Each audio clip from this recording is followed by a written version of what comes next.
So, hello, in this episode we're gonna look at some examples of double bubble team fights on attack and on defense.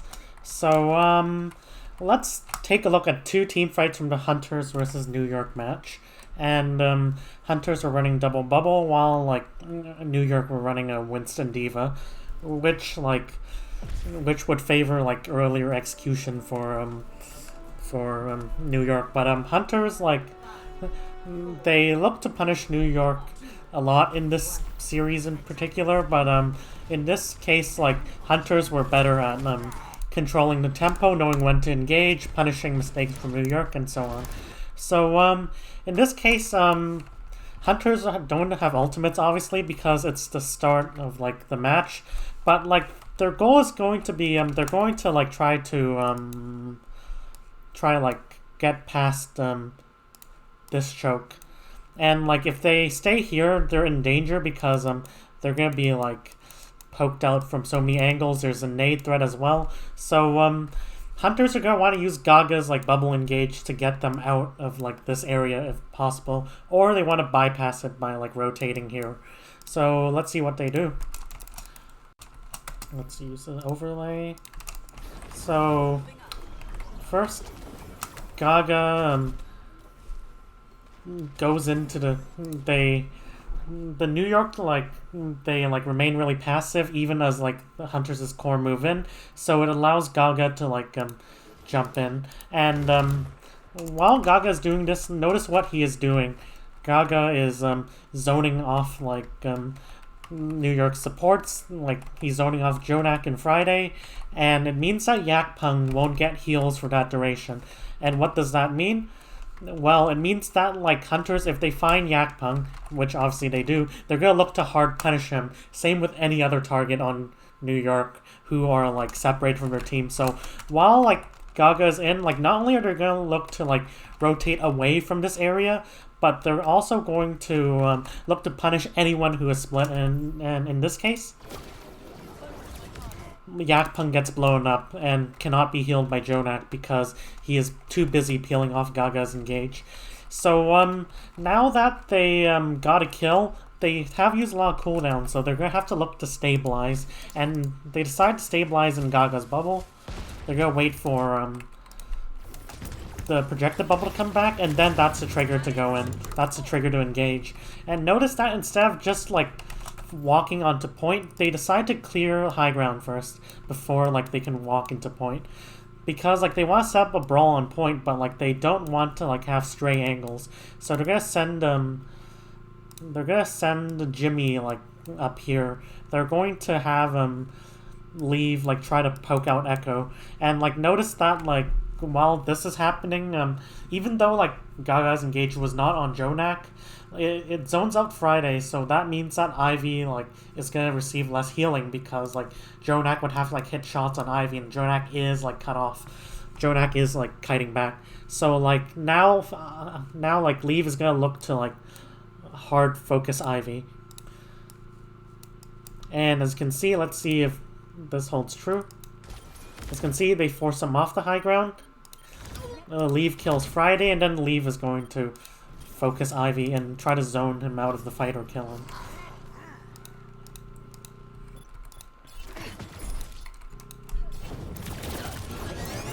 And in this case, he kills him. So Hunters in this team fight, they cleanly transition from setting their core up in secure position to engaging to punishing split enemies while at the same time rotating away from this choke. They look to stabilize here, and then they look to clear the high ground before forcing the brawl on point. And because New York, they stay on high ground, they die because due to good focus fire and knowledge of that Gaga, when he goes in, that's the window for Hunters' DPS to look to hard focus anyone who is split.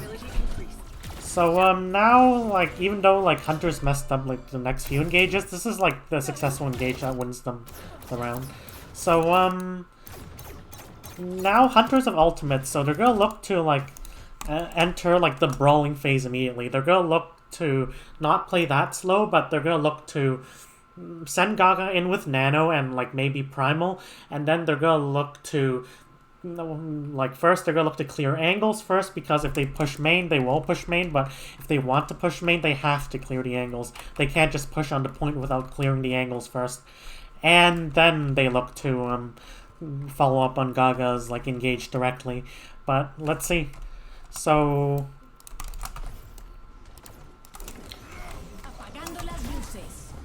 now Jimmy EMPs, and this EMP is interesting because it's not to necessarily get any kills, it's to like contest like New York's map control. So notice how New York are holding the high ground here. They have angles like all around here, the wrong color. They have like angles like they have the high ground drop here, they have Ivy in this area, and they have I think backline LOS. Let me see. And yeah, they do have a reasonable backline LOS here, so they're gonna want to take the fight like right here.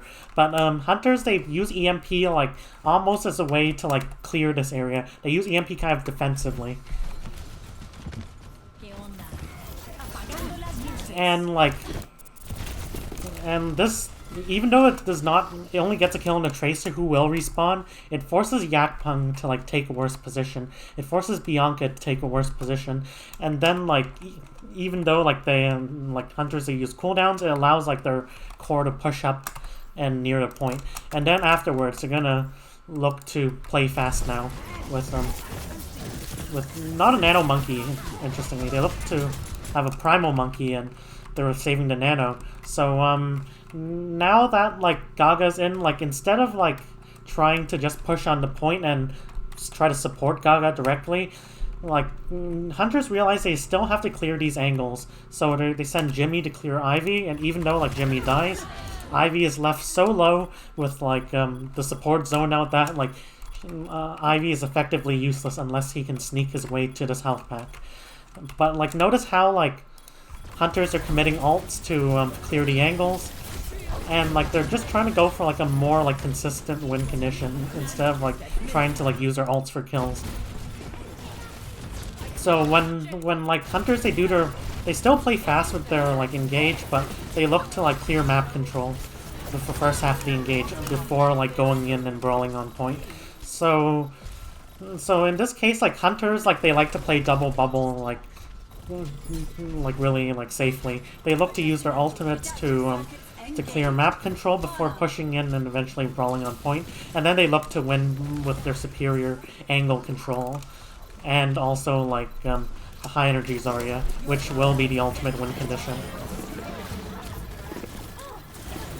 and allows them to clean up this fight. And hopefully they do win this. Yes. So let's look at now some defensive examples of double bubble. So let's go to the Fuel versus Shock match.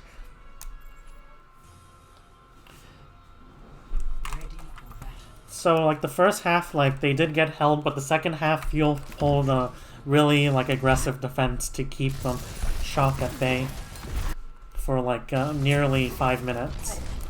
So so now like in this fight, Fuel have like some key ultimates. Like Fuel are close to like Grav. Fuel have the Nano, and they have a duplicate. This is what I called a booster ultimate, and that like it isn't a like a really consistent way to win fights by itself, but like when like it can be used like near mid fight or used in conjunction with another ult to like get a really strong result, to get like more kills. So, and like on defense, kills are what you need on 2CP defense, because like if you kill one, you basically win the fight unless the enemy have a lot of ticks on already, because they have to fight a second fight after you respawn. So so now like Fuel are going to not commit now. Fuel are patient because like they know that like if they just commit, they don't have anyone behind now. They don't have Sparkle behind. Sparkle's still trying to fight Striker, but like they just are going to wait until Shock can like commit, and then like they'll go and then like they'll go aggressively because like they know that once Smurf is committed to the fight, even if they kite, then like they'll force like the core so far back that they can just focus Smurf and end the fight from there. So they are going to wait until Smurf hard commits, and then like this is their go time. And Winston.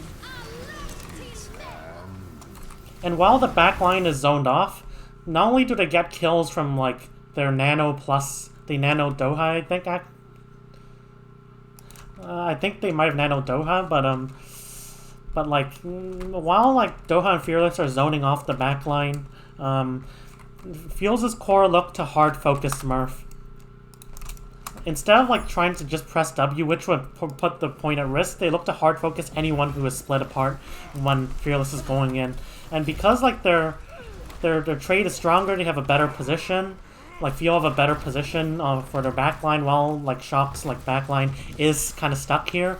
Like because like they have a better position, Fuel win this trade and they win the fight. As another example,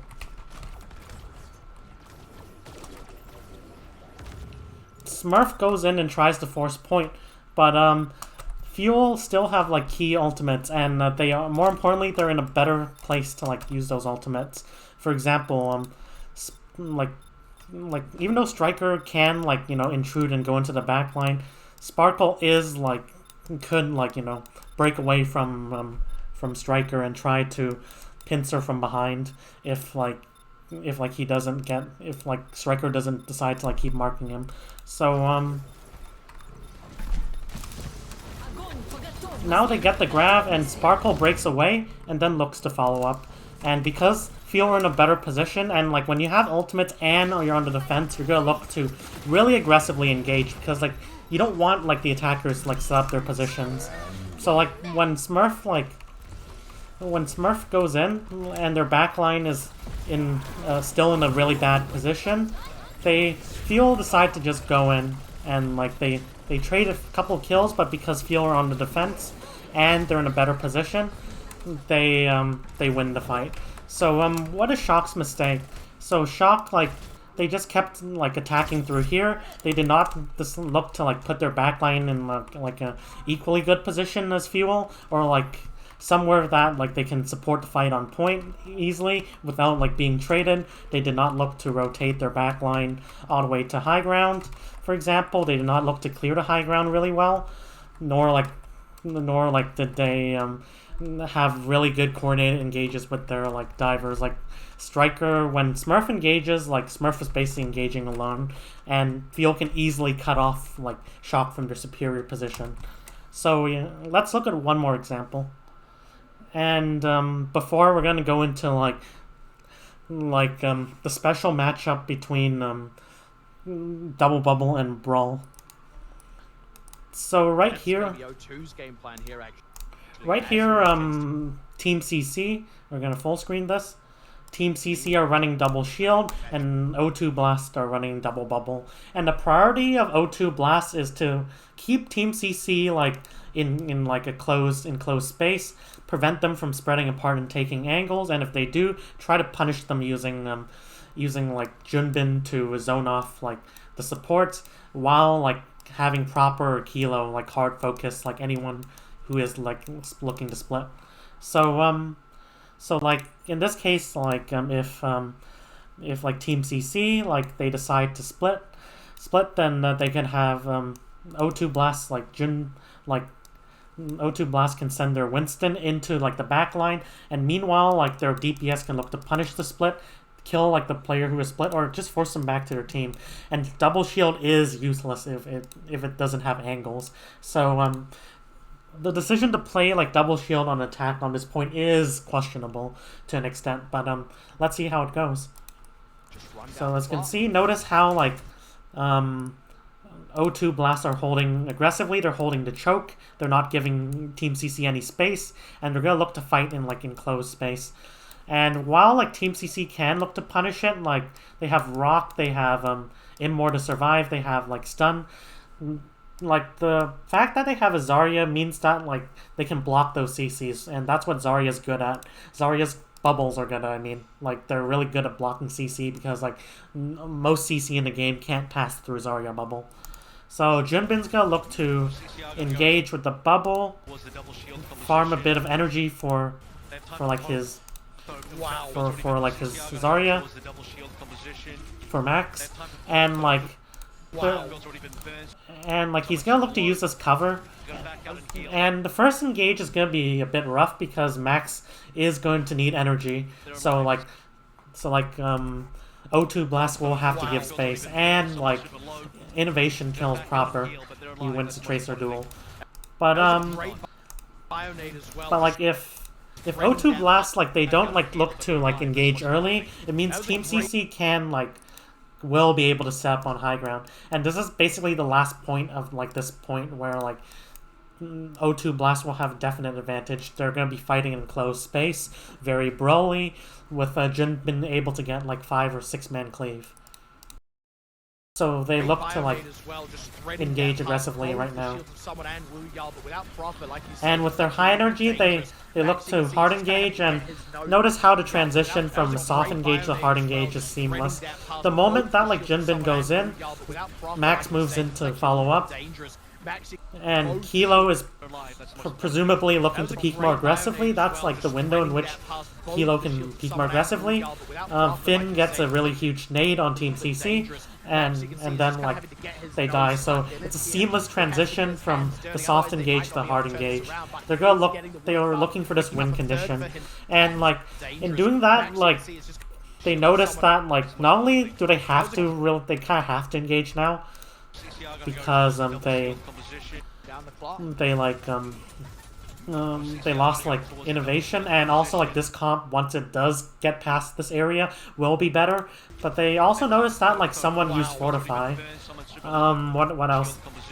They use Fortify, they use Immore, and that provides like a signal to them that O2 Blast can still engage and succeed. They don't have to play slow. They already forced out cooldowns, they already have Max at high energy, and they have an advantageous like engage here. So like they're just gonna look to hard engage, and O2 Blast, they win this fight easily.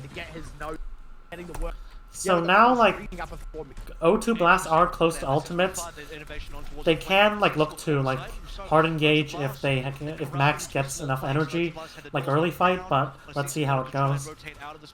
Or they could just play for ultimates. That's also a really good plan. So as you can see, they're looking to soft engage. I think they're gonna look to play slow here. And while that's happening, Junbin is still gonna provide like windows of opportunity for like O2 Blast to like peek more aggressively, or to like farm or to fish for cooldowns like nade.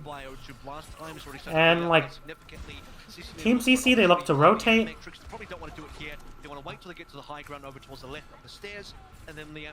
And then like because like Team CC do have to stack together, because like if they split too early without like in these closed sight lines, it means Aim God can't heal like any players who are split, and like I won't try to pronounce this. Like the Brig can't like heal. It will have trouble like healing anyone who is split. So like they do allow Team CC to go high ground, but like they are perfectly set up to like engage here. We haven't seen too many crazy to like, you know, potentially engage here, and they go for the nano engage. Now the problem with this engage potentially is that like Max might not be able to, and like the core might not be able to support it. Might not be able to use high energy. So this engage might have been a bit early. Like what I think like Team C, like O2 Blast might have wanted to do here is they might only want to have to commit the primal, or like they might not want to commit the nano here, or actually I think it might be good to commit the nano, maybe fish for a kill, force out a lot of cooldowns, and then look to primal like soon, because you are going to force them off the high ground and into like advantageous space for you. The problem with like double bubble is like the verticality. If like Team CC take high ground and Max is not on high ground himself, then he is not going to be able to engage. However, that is 2 whole ultimates invested for O2. No kills to show for it. But like, as like in the last like episode like of this like series, how like we said that like Chengdu use like ultimates to take map control instead of like to get kills. In this case, like O2 Blast like might have been right to invest like one ultimate to maybe force Team CC off of high ground, and then like they can look to brawl with Team CC once they do have like with Grav. But O2 Blast, they just invest too many ultimates. But like they still win the fight because Team CC are forced into like closed space, and like this means that Jinbin and Max, they can just go in and immediately look to brawl.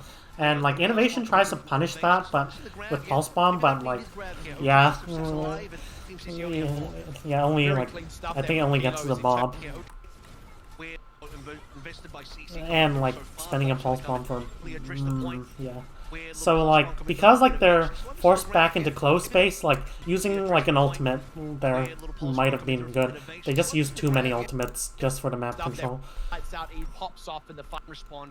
So now Team CC, they have their ultimates of their own, so O2 Blast are gonna look for a really early engage. They do not want Team CC setting up any angles, or else like they're just going to get like, you know, Bongo, the Flux, the Rally, which will make it really hard for O2 Blast to kill anyone, especially without maybe with Pulse Bomb they could look to Pulse Grav, but otherwise like without Nano that it could be hard. So they're gonna look to rotate. That's the thing. Look, it's relatively cheap for CC. They've got a lot of ultimates to work with here, but the thing is, O2 Blast still have plenty of their own. They've got and like. Interestingly, they don't go for tempo play. They just look to get engaged upon. Not great. They just let Team CC have like the first engage of sorts. Like double shield. Like when I say engage, like I don't mean like them going in. Obviously, this is a poke comp. I don't mean them like, you know, just like jumping into the enemy. I just mean like when they set up their angles and they're looking to like finish the fight early. Because like with ultimates, like double shield can like look to go in aggressively like a brawl comp and look to brawl on point. But Jumpin's looking to stay alive here anyway. The Rally running, good final defend. So in this case, like O2 Blast lost because like they didn't pop their ultimates early enough. They let Team CC have the angles. They let Team CC brawl on point with their ultimates, and then they gave up the point that way. Conceivably, like if even though like they do have a Rally which could like be able to which could be used to deter an engage or like, you know, nullify the engage, like if they set up their core in the right position, like in a really aggressive position, they could look to conceivably like keep the fight in here, and Team CC will have like worst time with their Bongo and worst time with their Flux. And that's the thing. Look, it's relatively cheap for CC. They've got a lot of ultimates to work with here. So still have plenty of their own. They've got certainly enough. Yeah. On defense, like you want to be able to keep your keep the team in a good position and in a good position to like engage and look to like deny the enemy from taking their own positions, especially in a non-mirror situation. And also like you are going to look to like engage aggressively with ultimates, because like even Fuel, like teams like Fuel, they do this really consistently and really well. But like teams like less experienced teams with a comp will like sometimes they will make mistakes with like how they like engage and how like they let the enemy like engage first. So and like in Korean contenders, even though they are really good teams, like Dallas have been practicing Winston comps exclusively because like they haven't played a lot of ball comps because Fearless obviously is a nutty Winston, so they're mainly practicing Winston comps, and like Dallas like are special to me in that like they have like the comp basically like intuitively. They know how to play the comp intuitively, while other teams might still have to like think like during the fights like what they want to do. So yeah, like with more experience, like playing like double bubble, if your team practices double bubble a lot, then your team will eventually be able to not only like have cleaner engages, but know when it's time to just like go. You don't need to like wait for the enemy to like do their thing first. You just go and then boom. So yeah.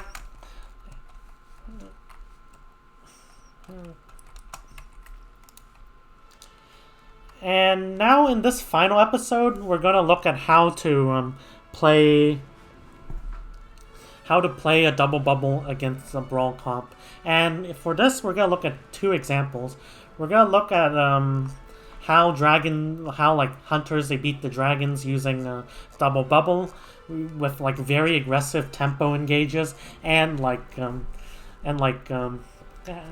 good like ultimate usage, and how like Toronto like beat Atlanta on Brawl using good ultimate rotations. And the name of the game is Ultimates because in the neutral, I have to admit, Brawl I think is slightly stronger than Double Bubble in the neutral, just because how Brawl can sustain themselves like very easily with Lamp. They have abilities like Ice Block if you're playing Mei, and like the thing is that Rein is really hard to crack as well.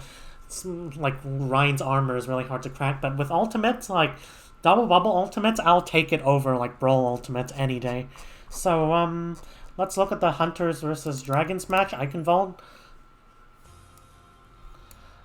And we're going to see like basically this whole round. So when you're playing a double bubble against Brawl, you do not want to stack together. Brawl, like in exchange for having really terrible map control, like it does like a lot of like it is very effective fighting like head on. So like you do not want to fight head on. Like you want to exploit the fact that they don't have like much poke damage, no dive heroes usually, except maybe D.Va. And you want to exploit that fact and just take multiple angles. And let's look at Hunters' defensive setup here. And Dragons, like, they have like a couple options. They could look to like bait and engage and look to kite and like bait and Hunters in a bad engage and then look to kite and then use that window to like rush down the core. Or they could look to like take conservative angles and play for like heavy spam, like spam out Gaga, shoot Gaga, force them back to like a more like less split position, and then look to like rush down like the core, rush down Gaga if maybe, and then look to force the point, or like look to like just say, hey, we cleared enough angles, we're just gonna look to like put point pressure. We're just gonna look to rotate away and then put point pressure. So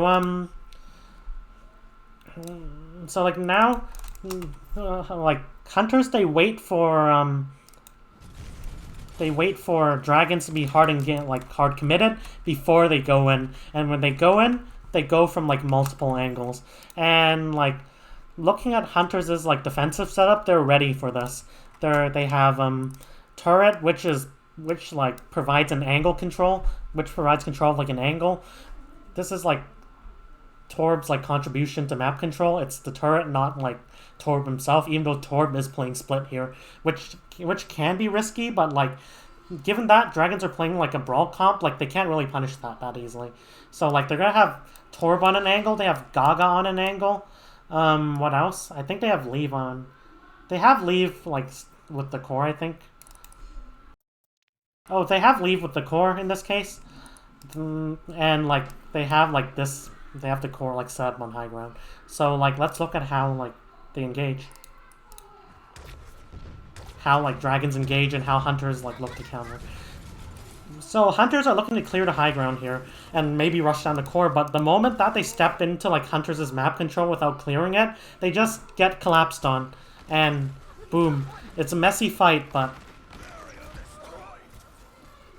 like in this case they just kill one and they're forced to like go back. So right here, now like Hunters, they have ultimates, so they're gonna look to play really aggressively. And like the moment that Dragons they look to like go in, this engage was probably a bit too early because like Dragons can just kite back. Hunters they needed to wait until Dragons was hard committed. But I think they still have like a couple ults to use, so they could still punish that, and it does force out like Immor, which like could mean that like which means that like dragons will die a lot easily, a lot more easier. Sorry for stuttering. And in this case, like they didn't even have to like look to engage. Like they just kill Izayaki because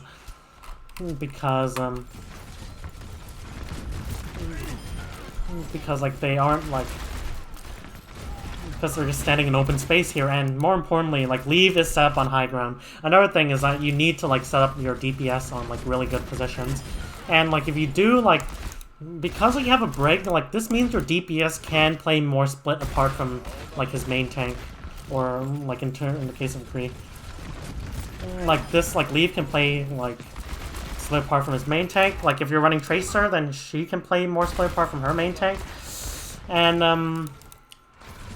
like because like you know